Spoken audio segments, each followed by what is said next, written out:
Buenas tardes. En primer lugar, muchísimas gracias por permitir compartir con ustedes este espacio, que es muy inspirador y además siempre es un grupo que me proporciona una acogida increíble.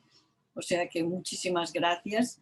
Y me disculpo también por no poder estar hoy aquí presencialmente, como era mi deseo, pero bueno, la tecnología nos ofrece muchas posibilidades. Cuando a finales de los años 70 me interesé en la investigación de los cuidados y de la profesión enfermera, yo no hubiera nunca afirmado que varias décadas después estaría todavía tan atraída en desvelar aspectos inéditos y fascinantes relacionados con los procesos de transformación de la evolución y del cuidado y de quienes cuidan. Recordar ese comienzo se relaciona con la invitación de la sesión de hoy, que me da la ocasión, que agradezco muy de veras, de explorar vertientes que, entre otras, siempre han estado presentes en mi labor investigadora, al identificar hechos e información que no se conocía o explorar trayectorias o tendencias. Siempre he buscado precedentes, de qué forma completar los rasgos que iban surgiendo, o a los que les prestamos atención pues, en un momento determinado y ya se habían manifestado de otras formas. Siempre ha habido este interés de saber más, cómo evolucionan, a qué consecuencias están dando lugar y sobre todo identificar este otro rasgo también muy importante en mi labor investigadora, identificar en la nueva información rasgos, protagonismo, autoría, aportación femenina. ¿Qué han hecho las mujeres en estos espacios, en estos contextos, en estos periodos? En cuanto a los espacios y oficios de hospitalidad y cuidado, es importante recordar que antes del año 1500 existen en España al menos 158 hospitales que se hayan documentado. Seguramente hay muchos más, pero es difícil rastrear la existencia y tener información sobre cada uno. Casi en un centenar de ellos se incluyen datos sobre el fundador, el año de creación, el personal, la capacidad del hospital, la finalidad. En 71 hospitales, por ejemplo, se refieren a población que acogen, quién realizaba las prácticas de cuidado, o incluyen el número de camas, o quién puede ser acogido, en fin, otros aspectos relacionados con la defensa de los bienes. Hasta el año 1500, además de los distintos espacios, se identifican oficios y figuras relacionadas directa o indirectamente con la hospitalidad y el arte de cuidar. En el entorno institucional se documentan más de una quincena de oficios que llevan a cabo varones, más de una quincena de oficios y o figuras femeninas. Otro apartado son oficios que llevan a cabo varones no documentados para mujeres, de los cuales se identifican al menos 8, por lo tanto tenemos 15, 8, y figuras femeninas, un tercer aspecto de figuras femeninas documentadas en otros entornos, privado, doméstico, en la comunidad. En fin, no voy a detallar, tenemos poco espacio, en el texto escrito constan y están ahí referencias a documentos donde está detallado. En resumen, en base a los datos primarios y secundarios, se identifican en conjunto casi una cincuentena de oficios y figuras que directamente o indirectamente están relacionadas con la hospitalidad y el arte de cuidar y que existían durante la Edad Media en distintos contextos. De entre ellas, al menos una quincena corresponden a oficios y figuras femeninas documentadas en el entorno institucional, casi otra quincena son figuras femeninas relacionadas con el arte de cuidar en el ámbito privado, doméstico y de la comunidad, además de una veintena de oficios reconocidos en varones en los que no se ha documentado su desempeño por parte de mujeres.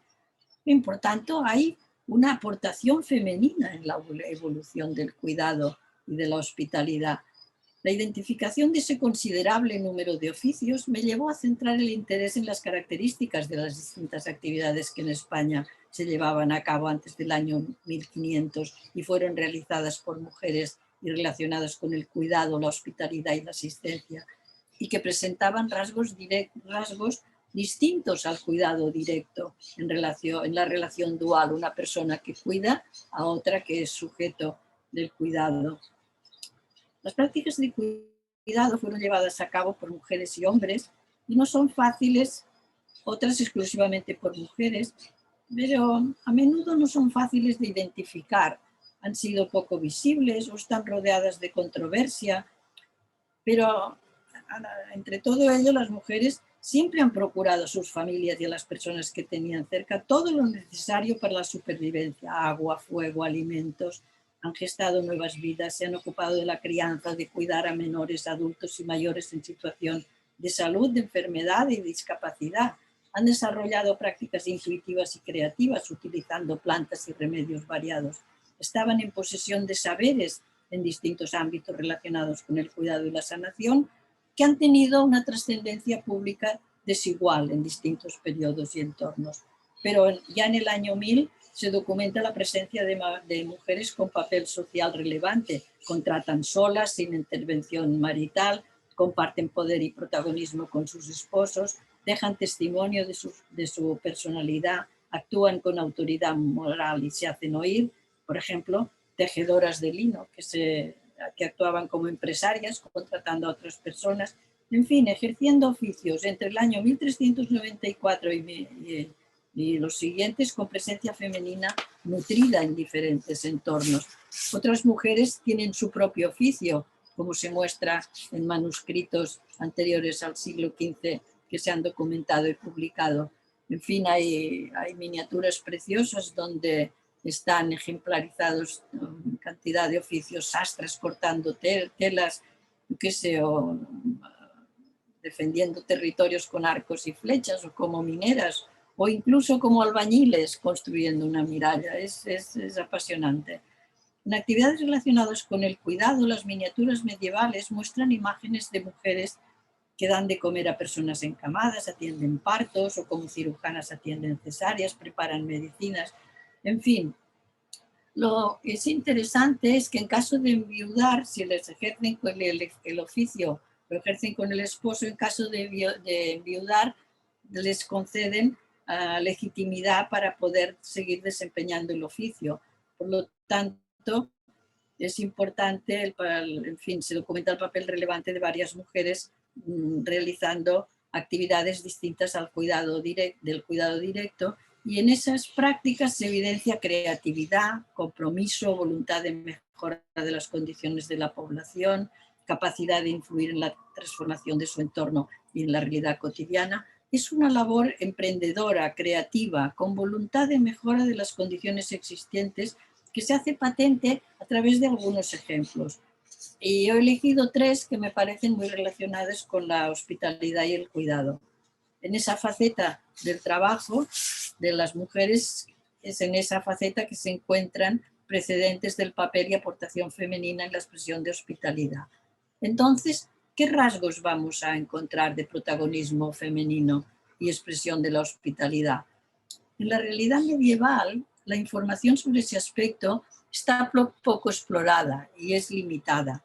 Teniendo en cuenta esa situación, yo misma en trabajos personales anteriores he prestado atención a identificar y diferenciar lo que en los primeros siglos podían considerarse prácticas de cuidado de otras actividades relacionadas y realizadas por distinto tipo de personal. Mi objetivo era desvelar trazas de organización y provisión de cuidado, no específicamente identificar el papel de las mujeres en la hospitalidad antes del año 1500. Sin embargo, mi investigación y los datos de más de 70 hospitales fundados entre el año 580 y 1498 en España mostraron al menos 3 cosas. Varias mujeres, reinas o mujeres de la nobleza, habían fundado e impulsado la construcción de hospitales o tenían vínculos relacionados con el funcionamiento y continuidad de los mismos. Otro tema relevante fue identificar el oficio de hospitalera.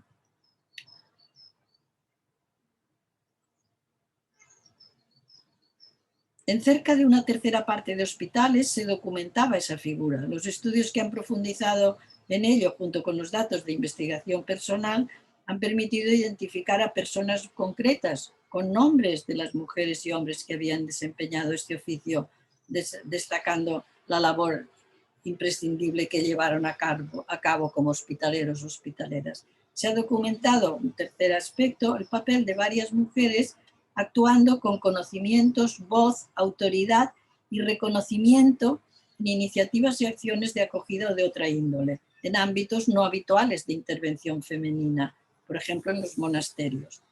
Se trata, pues, de situaciones en distintos contextos en los que pueden identificarse rasgos de hospitalidad que se expresan de distintas formas, que pueden ser objeto de reflexión y contribución al debate desde nuestra perspectiva actual. La participación femenina en la fundación de hospitales en los primeros siglos es una vertiente extraordinariamente sugerente, que escapa a la consideración habitual y tradicional que suele centrarse en la actividad de las mujeres realizando tareas de cuidado directo o recibiendo cuidados. Por ello es realmente de gran interés explorar la presencia femenina en la fundación de hospitales antes del siglo XV, del año 1500.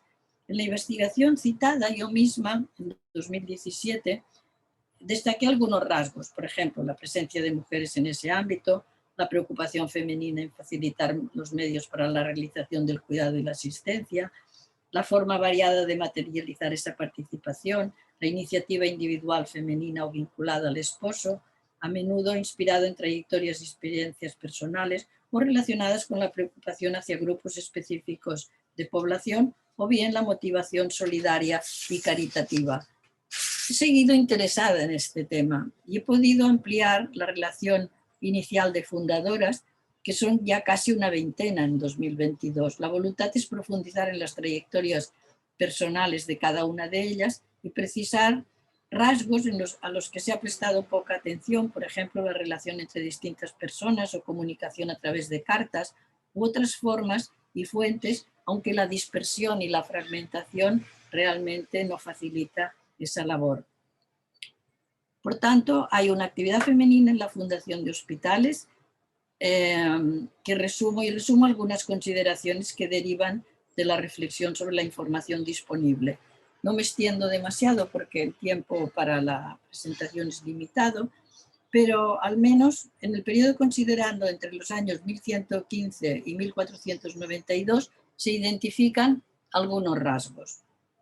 La implicación regia con voluntad de involucrarse, la continuidad en la fundación, construcción o vínculo con el hospital o establecimiento de asistencia, la amplia presencia en el territorio español y en otros lugares, la iniciativa femenina y ejercicio de la caridad de mujeres nobles devotas con interés y sensibilidad hacia las condiciones de vida de grupos desfavorecidos, distintas formas de financiación y de autoridad femenina para introducir cambios en la organización y el funcionamiento, solicitan y utilizan privilegios del Papa o de la autoridad eclesiástica para mejorar esas condiciones de vida de las personas desfavorecidas que acogen. La información hay que reconocer que es reducida sobre las actividades que realizan. En ocasiones incluso no mencionan las actividades, pero se centran en las virtudes de la fundadora o impulsora. En varios casos disponen de conocimientos y habilidades en diferentes ámbitos y son reconocidas por ello. Se refieren a elocuencia, saber de estudios, implicación social, voluntad de influir. Los nombres de las fundadoras de hospitales, hay varias, esta lista inicial de 6 o 7 personas va siendo ampliada. No he puesto los nombres de todas porque es muy difícil contrastar los datos y antes de dar lugar a información que puede ser errónea, prefiero contrastarlo.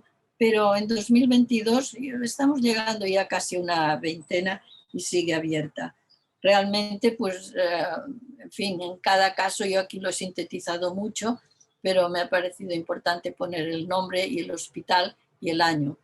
Entonces, supongo este es un trabajo que sigue a otros trabajos que he desarrollado anteriormente en la Edad Moderna y creo que retomaré el tema pronto. En cuanto al oficio de hospitalera, el oficio de hospitalera y hospitalero se ha documentado en cerca de una tercera parte de los hospitales existentes antes del año 1500.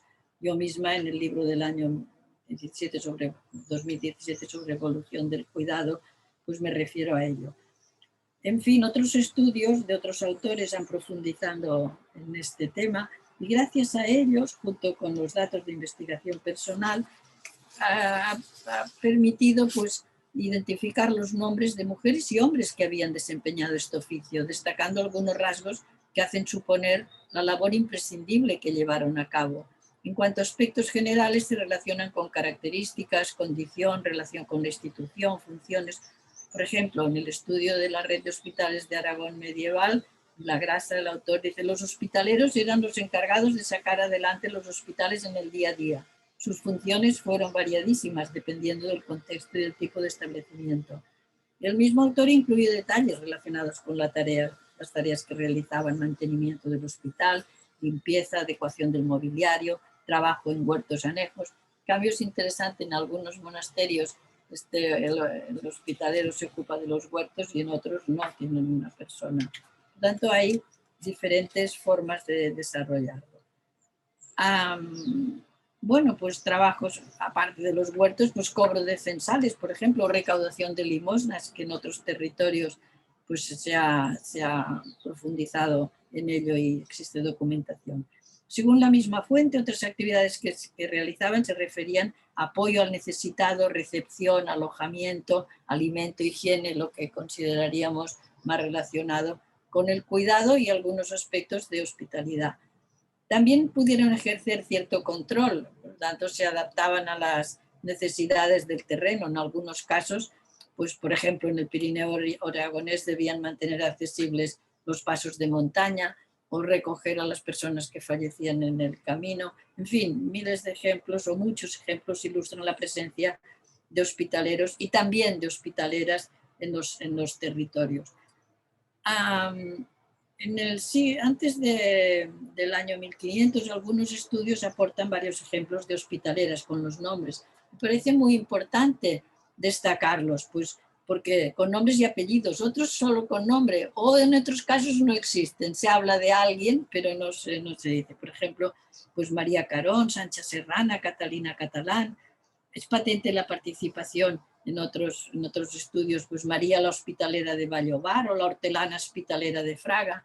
En fin, me ha parecido importante. Otras veces pues solo está el nombre o incluso, pues en fin, no sabes bien si es el nombre o es el nombre o es un sobrenombre con la que designaban a esa persona. Lo interesante es que solteras, viudas, casadas o cualquier condición, en cualquier condición podían ser contratadas, y lo importante es que fueran contratadas también. Y cómo hay expresiones diferentes, por ejemplo, yo qué sé, una Agneta tenía la misma dolencia que su padre y recibieron la dirección del establecimiento, y en otros casos pues luego podían incluso heredarlo. Por tanto, la tipología y funciones de los hospitaleros se mantuvieron durante siglos. Y otro aspecto interesante es que la modalidad matrimonio, esposa y familia es frecuente, condicionada por la diferenciación de espacios para la atención de hospitalidad y cuidado. En el hospital de San Llàtzer, por ejemplo, en Valencia, había un hospitalero que recibía a los enfermos y su esposa hacía lo mismo con las mujeres.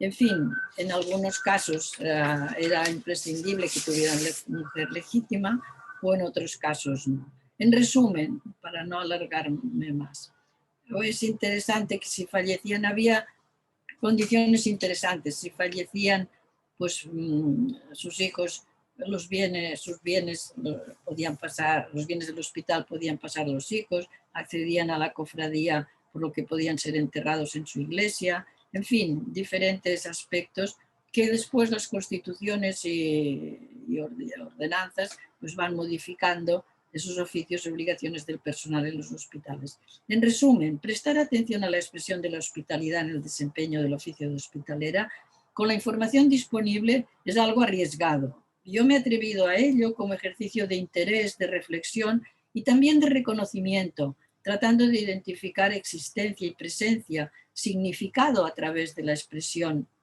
y manifestación de algunos rasgos generales de las funciones que desempeñan, y de constatar la presencia de varias mujeres con nombres y apellidos que en distintos territorios de nuestro país antes del año 1500 dieron vida al oficio de hospitalera a través de acciones reconocibles como hospitalidad.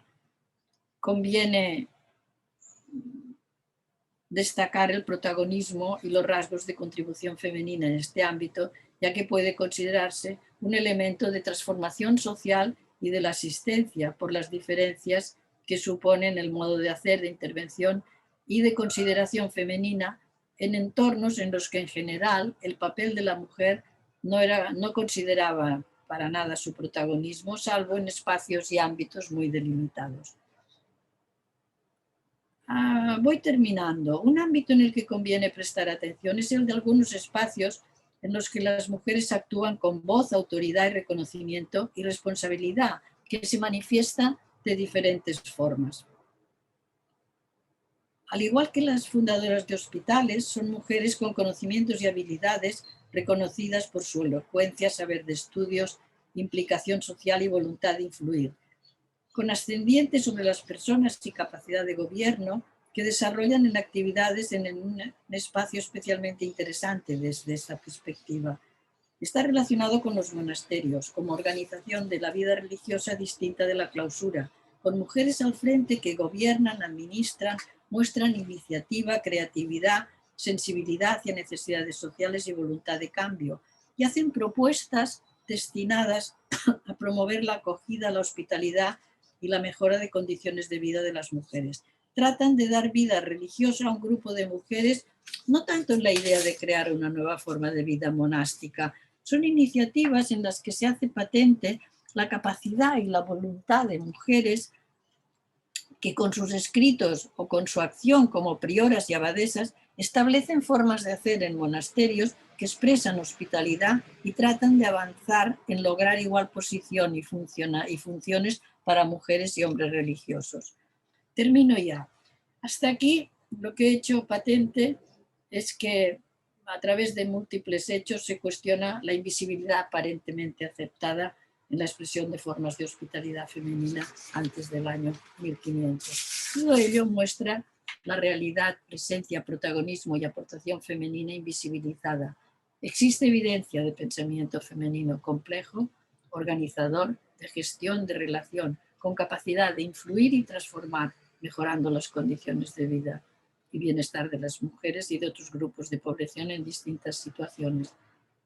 Explorar en diferentes espacios y periodos permite identificar formas de hacer que consolidan la idea de iniciativa creadora y autoridad femenina convencida en ámbitos diversos, evidencia el potencial de pensamiento y voluntad transformadora femenina y posibilita la expresión de distintas formas de hospitalidad. Muchas gracias.